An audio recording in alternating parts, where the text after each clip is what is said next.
খুব ধুনীয়া, বহুত বাধা, বহুত প্ৰতিকূল বতৰৰ মাজত বিভিন্ন কণ্ডিশ্যন আমাৰ যেনেকৈ আগদিনাখন আমি গম পাইছোঁ শ্বুটিঙৰ যে আমাৰ গোটেই চেঞ্জ হৈ গৈছে আৰু এসপ্তাহ পিছুৱাব লগা হৈছে। আমি দুমাহে ক'ব লাগিব আমি বেলেগ এডোখৰ ঠাইত যোৰহাট, কলিয়াবৰ এইবোৰ মিলাই পেলাই আমি কেম্পিং কৰি সকলোৱে বহুত বেছি কষ্ট কৰিছোঁ। আৰু সমূহ ডাইৰেক্টৰ হওক, আজি মোৰ যিসকল ছিনিয়ৰ অগ্ৰজসকল যিসকল আছে, ইমান ছিনিয়ৰ হয় কিন্তু সকলোৱে মোক বহুত ধুনীয়াকৈ মৰমেৰে দেখুৱাই আগবঢ়াই লৈ গৈছে। আৰু স্ক্ৰীন প্লে সঁচাকৈ খুব মানিবলগীয়া ধুনীয়া স্ক্ৰিপ্ট। আৰু ৰাইজে আমাৰ সমাজখনৰ, আমাৰ পৰিয়ালবোধৰ আমাৰ যিটো ৰুট, আমাৰ কেনেকৈ আমি ৰুটৰ লগত কানেক্টেড থাকিব লাগে, নিজৰ মাটিডোখৰ আমি কিয় এৰি দিব নালাগে, আমাৰ আৱেগ, অনুভূতি, কালচাৰ সকলো একেলগে সন্নিৱিষ্ট হৈ 1983ৰ পিছত আজি 21 নৱেম্বৰত আহিবলগীয়া 21 নৱেম্বৰত ককাদেউতা নাতি আৰু হাতী 2 ৰিলিজ হ'ব। এখন ৰিমেক হয়, গতিকে খুব ধুনীয়া এটা আচলতে ককাদেউতা নাতি আৰু হাতী বুলি ক'লে আমি যিটো ভাবি আছোঁ তাৰে সম্পূৰ্ণ গোটেইখিনিক নতুন আৰু পুৰণি সকলোকে একেলগে সন্নিৱিষ্ট কৰি খুব ধুনীয়া এটা সংমিশ্ৰণত তৈয়াৰী কৰা হৈছে আৰু ৰাইজে খুব বেছি ভাল পাব বুলি আশা ৰাখিছোঁ। আৰু লগতে মই প্ৰাইডেষ্ট এণ্টাৰটেইনমেণ্ট আৰু আমাৰ CMD ma'am Riniki Bhuyan Sharma ma'am, Zarin Sinha, গোটেই টিমটো, ডাইৰেক্টৰ বিশ্বজিত দা, গোটেই মোৰ যিসকল চিনিয়ৰ্ছ আছে 5টা দশকৰ, তেওঁলোকৰ লগত সমানে স্ক্ৰীন প্লে কৰিবলৈ পাই মই সঁচাকৈ খুব সৌভাগ্যৱান বুলি ভাবিছোঁ নিজকে। আৰু সকলোকে বহুত বেছি ধন্যবাদ, আৰু লগতে আপোনালোককো ধন্যবাদ, আৰু লগতে অসমৰ ৰাইজক ধন্যবাদ। খুব উৎকণ্ঠা আছে, যদিও প্ৰজেক্টৰ লগত জড়িত সকলো বিষয়বস্তু মই জানো, তথাপিও দৰ্শক হিচাপে আজি যেতিয়া পোষ্টাৰ ৰিলিজ কৰিছে, উৎকণ্ঠাটো যেন দুগুণ হৈ গৈছে। আৰু মোৰ সৌভাগ্য যে ইমান গুণী জ্ঞানী কলা কুশলীৰ লগত মই স্ক্ৰীণ স্পেচ শ্বেয়াৰ কৰাৰ সুবিধা পাইছোঁ। প্ৰাইডেষ্ট এণ্টাৰটেইনমেণ্টৰ লগত এয়া মোৰ তৃতীয় প্ৰজেক্ট। আৰম্ভণি হৈছিল ৰামধেনুৰে, তাৰপাছত পৰিচয়, আৰু এয়া ককাদেউতা নাতি হাতী 2। গতিকে খুব এটা সুকীয়া স্থান আছে প্ৰাইডেষ্ট এণ্টাৰটেইনমেণ্ট প্ৰডাকশ্যন হাউচ হিচাপে। লগতে মোৰ সৌভাগ্য যে তেওঁলোকৰ লগত কাম কৰা মই তৃতীয়বাৰ সুবিধা পাইছোঁ। আৰু বিশ্বজিৎ বৰা দেৱৰ লগত মই প্ৰথমবাৰৰ কাৰণে কাম কৰিছোঁ। প্ৰীতি কংকনা আছে, প্ৰাঞ্জল দা আছে, যতীন দা আছে, আদিল হুছেইন আছে, তপন দাস আছে, আৰু এই তালিকাখন দীঘলীয়া আৰু আছে। এয়াই ক'ম যে মোৰ সৌভাগ্য যে প্ৰজেক্টত মই কাম কৰিব সুবিধা পাইছোঁ, আৰু মোৰ দৃঢ় বিশ্বাস প্ৰজেক্টৰ অংশীদাৰ হিচাপে, দৰ্শক হিচাপে, যে এই প্ৰজেক্টটোৱে দৰ্শকৰ মন মগজুত এটা বিশেষ চিন, এটা বিশেষ চাপ, বিশেষ ঠাই লাভ কৰিব। প্ৰাইডেষ্ট এণ্টাৰটেইনমেণ্টৰ সদায় এটা প্ৰচেষ্টা আছে মানুহৰ মন জয় কৰাৰ। বিনোদনধৰ্মী অনুষ্ঠান সেয়া ৰং চেনেল যোগেদি হওক, ৰামধেনু হওক, আৰু চিনেমা নিৰ্মাণৰ ক্ষেত্ৰতে হওক। আৰু এই বছৰো তেওঁলোকে খুব ব্যয়বহুল এটা আয়োজন কৰিছে। গতিকে মোৰ দৃঢ় বিশ্বাস অসমৰ দৰ্শকে, অসমৰ ছবি চাই ভাল পোৱা দৰ্শকে ককাদেউতা নাতি হাতী 2 শীৰ্ষক এই ছবিখনক যথেষ্ট মৰম দিব, আৰু তেওঁলোকৰ উপস্থিতিৰে আমাক উপকৃত কৰিব, উৎসাহিত কৰিব।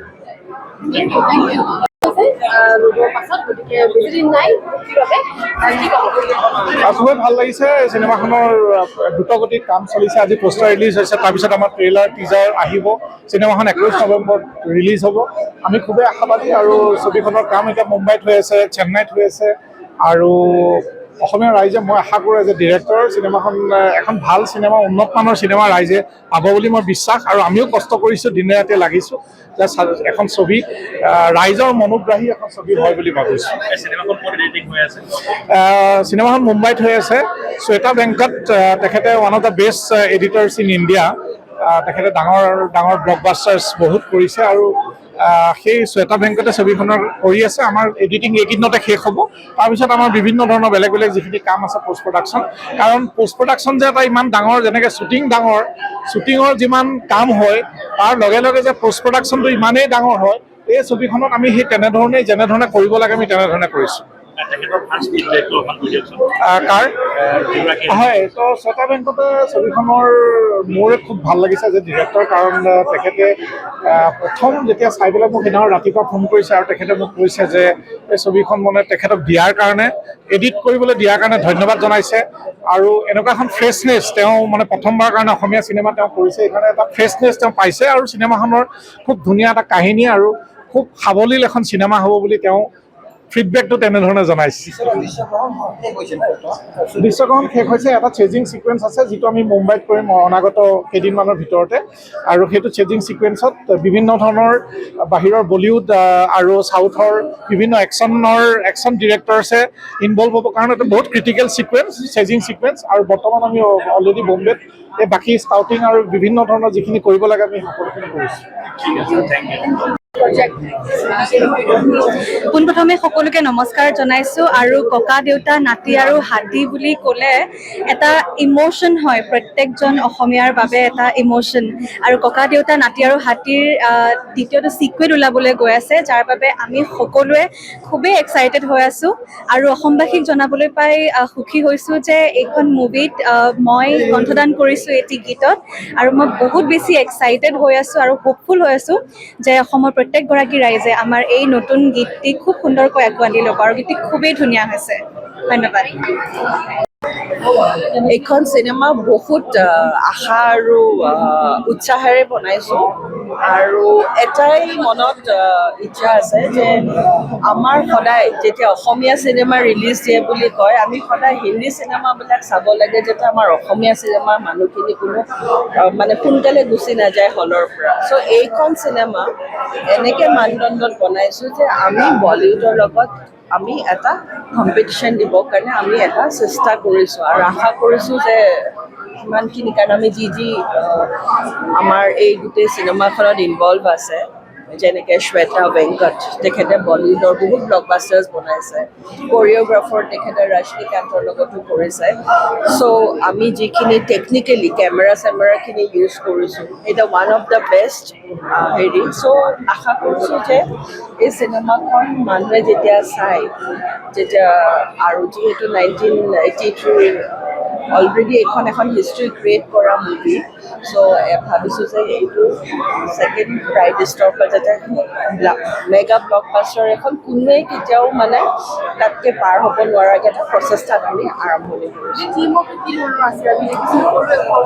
একচুৱেলি এই টিম ৱৰ্কটো কৰোঁতে আমাৰ 2 বছৰ লাগিলে, আৰু বহুত কষ্ট হ'ল, কাৰণ প্ৰথমতে আমি যিখন স্ক্ৰিপ্ট লিখিছিলোঁ সেইখন আকৌ গোটেইখন কাটিব লগা হ'ল। তাৰপিছত ৰাতি 2টা বজালৈকে স্ক্ৰিপ্ট লিখোঁ, লাষ্টত আমি আকৌ নতুনকৈ স্ক্ৰিপ্ট লিখি পেলাওঁ। আৰু শেষত আটাইতকৈ যেতিয়া কষ্ট হ'ল, এজন ডাইৰেক্টৰক গুচাই পেলাই চিনেমা গোটেই আৰ্টিষ্টখিনি গৈ শ্বুটিঙত পালে, কিন্তু আমাৰ ডাইৰেক্টৰ নাছিলে আগৰ 4 ঘণ্টালৈকে। লগে লগে বিশ্বজিতক কৰি আনি আগবাঢ়ি নোহোৱাকৈ তেওঁ চিনেমাখন ইমান ধুনীয়াকৈ কৰিছে। আপোনালোকে শুনিছে যে প্ৰথম পাৰ্টটো তেওঁ কৰিছে, ছেকেণ্ড পাৰ্টটো ৱাইফে কৰিছে। সেনেকৈ আমি চিনেমাখন কৰিছোঁ, আৰু সদায় মাহঁতে এটা কথাই কৈছে, যিটো কামত সদায় বাধা হয় সেইটো খুব বেছি ভাল হয়। সেই আশাটি ককা দেউতা নাতি আৰু হাতীটো 21 নৱেম্বৰত আশা কৰিছোঁ অসমৰ সকলো ৰাইজে আশীৰ্বাদ দিব আৰু এবাৰ চিনেমাখন চাবলৈ আহিব। ধন্যবাদ।